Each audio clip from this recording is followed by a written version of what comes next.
সুন্দর নদী, বরৈলী নদী বলে ইউএসকানি। নদীতে অনেক সুন্দর মাছ পাওয়া যায়, এখন জল অনেক বেড়েছে। আমরা মাঝে সাঝে এসে এখানে চা খাই বসে, চেয়ার টেবিল সব আছে। তাই তোমাদেরকে আমরা এখন তো জল হয়েছে, জল মেঘের দিন থাকে তখন আসি মাঝে মাঝে।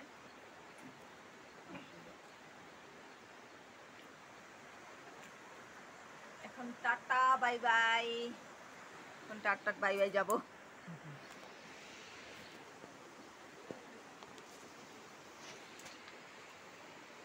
দাদুটা থাকে দেখভাল করার জন্য, আইবিটা, ওই যে দাদুটা নেপালি, এই দাদুটা থাকে আইবিতে, সবসময় দেখভাল করে, এখানে সব জায়গাটা দেখভাল করে, দেখে ঠেকে রাখে।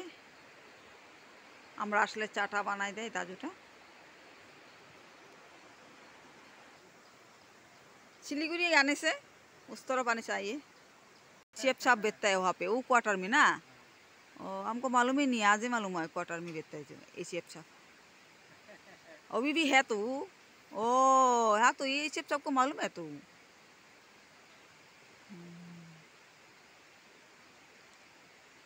एक बार देखा था और इसे फॉरेस्ट ऑफिस में।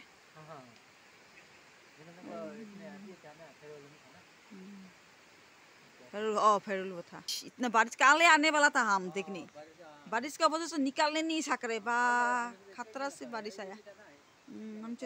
हम बोला ये फॉरेस्ट का आई भी देख के आएगा लास्ट।